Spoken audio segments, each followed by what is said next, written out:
এই হাত দিস না কিন্তু ভেঙে যাবে।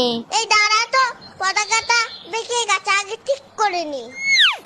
এই জগন্নাথ ঠাকুরটা বাঁদিকে রাখ। না, জগন্নাথ ঠাকুর ডান দিকেই থাকে। বলছি বাঁদিকে রাখ, তুই বেশি জানিস। ঠিক আছে, তাহলে মাকেই জিজ্ঞাসা করে নি। মা, জগন্নাথ ঠাকুর কোন পাশে থাকে? বাঁদিক না ডান দিক? তোমার সামনে থেকে ডান দিকে। দেখলি তো কি বললাম। শোন না ভাই, তুই এই বাজনাটা বাজা, আমি রথটা টানি। না, তুই এই বাসনাটা বাজা, আমি আগে টানবো। বলছি তো আগে আমি টানবো, দে আগে আমায়। তুই সব সর, আমি আগে টানবো। আমি সবটা সাজিয়েছি তাই আমি আগে টানবো।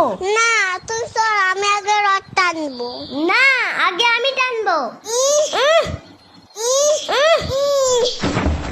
এই যা, রথটা ভেঙে গেল। দিদি দিদি, তুই কাঁদিস না, আমি তো রথটা ঠিক করে দিচ্ছি, প্লিজ কাঁদিস না। এই দেখ, জয় জগন্নাথ।